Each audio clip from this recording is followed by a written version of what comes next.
Tell me more about this Dr. X. His name is Xavier Zellman, but everyone just calls him Dr. X. He comes on the ward often, usually late in the afternoon or in the evening. I personally really like him, but you hear all sorts of stories in a place like this, you know. I don't know what to believe anymore. All I know is he's been very friendly and supportive. Some doctors won't even say hello to you, but Dr. X usually stops and asks how I am. He knows I have some problems. He can see I'm not happy here. He actually offered me some free weekly sessions. I think I might take him up on his offer. What are they saying about him? Oh yeah, they say he's a big flirt. Nurses, cleaners, patients, he doesn't care, as long as they're wearing a skirt. One girl I knew, Linda, I heard they had an affair. Stupid girl. Well, she left, and I never saw her again. Now why do you think that is? Dr. X got her knocked up. They covered it up and quietly got rid of her. Probably paid her some money. I don't know how these things work, but it must have been enough to shut her up. I bet he'll be more careful now. But I can't really say a bad word about him, personally. Well, one thing. Maybe. Don't laugh, okay? He's got a weird smell. What do you mean? He smells funny. I don't know. Maybe it's just bad aftershave. Or maybe it's something he eats. Oh, thanks for the warning. I'll try not to get too close to him. Now that I think about it, there's something else too. I'll tell you this, Susan. He starts talking to you, and you just open up and tell him everything. It's very odd. I don't exactly hide things from people, but he got some really private stuff out of me. Really private. You know what I mean? Things I wouldn't tell my mother about. And we haven't even started those sessions yet. So, be prepared for that. Sure, but it's a bit too late for me to hide how I feel now anyway. I think I made it very clear when I swallowed those pills. Did you see this daughter of mine? No, sorry, Susan. Apparently she came in the ambulance with you, but then she remembered something and had to go. I think someone mentioned she went in quite a hurry. Of course she did. She was worried I'd ask her what she was doing in my flat. Saving your life? Do I really have to give her a benefit of the doubt just because of that? One would assume so. That girl is a hero. Maybe real heroes always leave before their identity is revealed. Or she was a burglar, attempting to steal from me. That's a possibility too. Have you got anything very precious in your flat? Maybe.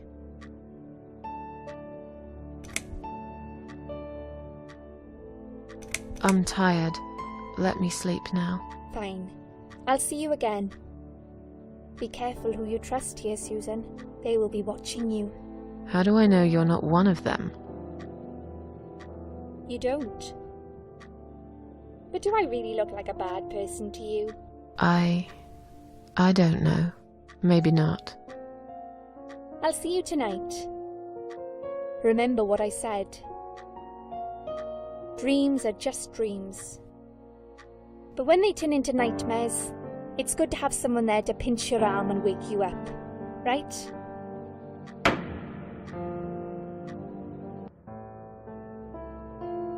We'll start with a little chat about your childhood. I want you to be as honest as possible. It's important if we want to get to the bottom of your problem. Count to 10 and tell me when you're ready, Susan. This isn't all about whether you're nuts or not, like we said before. It's about finding what has caused how you're feeling now and creating a working solution. In order to achieve that, I need to get to know you better. Can we talk about your childhood first? Your parents. When you're a child, your life revolves around them. What was your father like? Did you have a good relationship with him?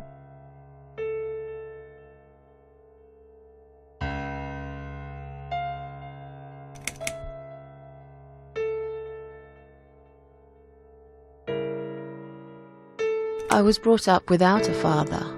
I understand he wasn't there when you were growing up. Can you tell me why? What happened to him? He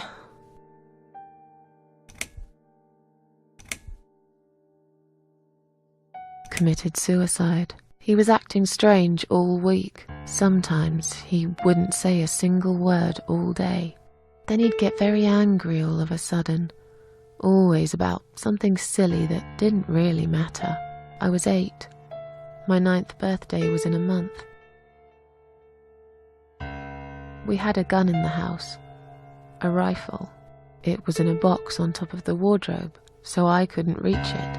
I wasn't even supposed to know about it, but I did.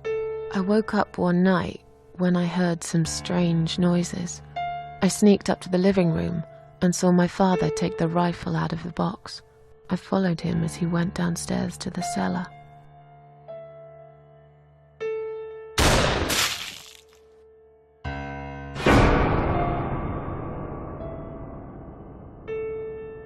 I will always remember the sound that gun made, and the sound of my father's brain splattered all over the cellar wall. A tragic event indeed, especially for a child to witness. Let's talk about your mother now. What was she like? Would you care to tell me about her?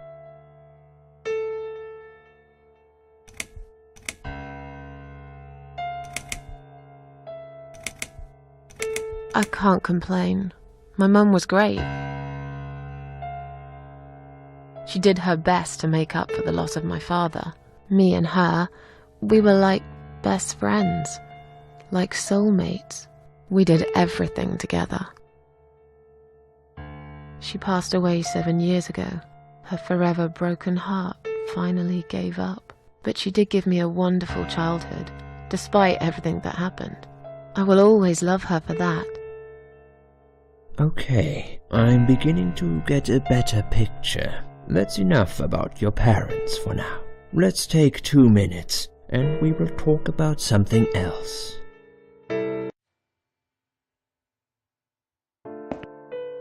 I need to get out of this place. I hate hospitals. Besides, I really want to go home and forget all about this.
I've already got one glove in my pocket.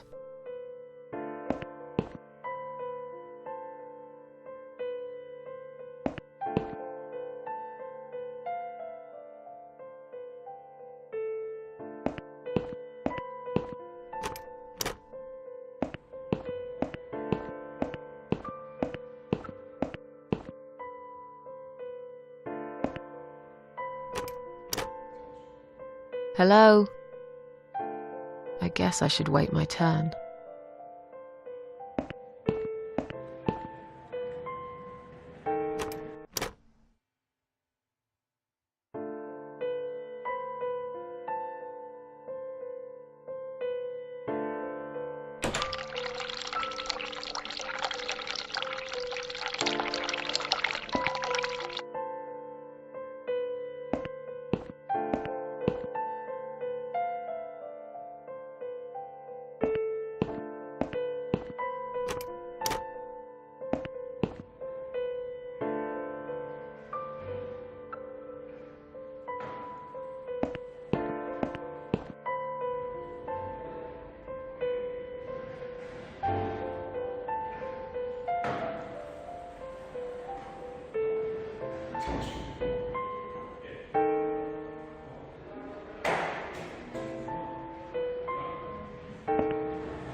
Is Liz here? And who's Liz? That young nurse who was here last night. Black hair, very chatty. She said her name was Liz. I'm sorry. A lot of people come through here. I can't remember everyone's name. Can you return to your bed now, please? It's nearly time for your medication. I can't be chasing around after every single patient. Beg your pardon? Look, I'm very busy at the moment. I'll come and talk to you in a minute, all right?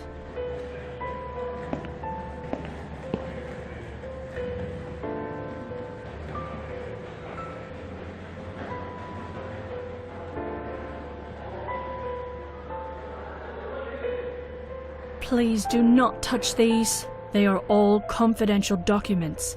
Yeah? Well, maybe you shouldn't leave them out on the desk for everyone to see. If you are looking for something to read, we have some magazines for patients here. Thanks, but I think I'll pass.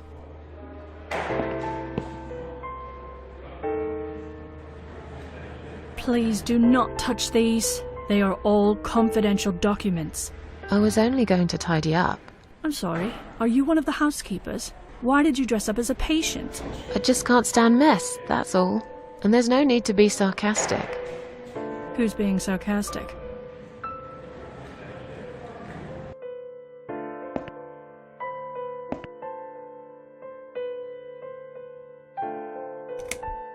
Excuse me, where's the exit?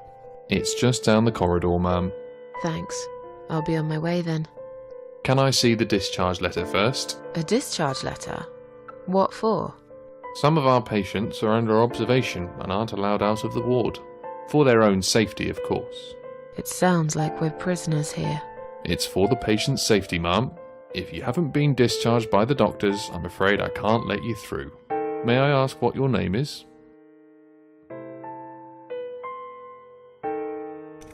I'll come back later. Please do, ma'am. We'll be right here.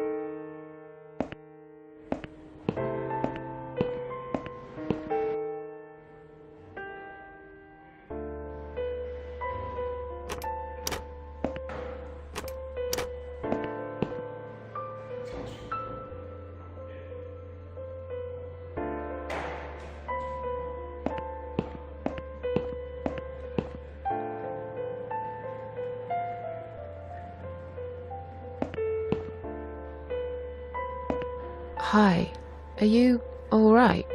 Can we talk for a minute? I can't talk. Please, just leave me alone. Oh, I mean you no harm. I'm trapped here, just like you. Trapped? I don't know. It's just so hard to think without it. But you're a stranger. And you're not one of those lovely nurses either. They look after me so well. I trust the nurses like I trusted my mother. I just want to talk. I need your help. Unless it's Mother who sent you. Was it her? Please tell me it was her. Yeah, sure. I'm a good friend of your mother. I missed her so much. I can't remember you very well. But you should know this. If you really are a friend, you will know my mother's name. The name that haunts me. A beautiful name. Yeah, sure I do. Now, let me ask you. What is it? Oh, well... What is my mother's name? Anne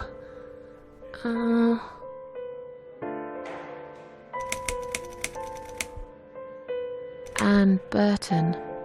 No, that's my name. You don't know my mother, you little liar. Leave me alone. Please, just leave me alone.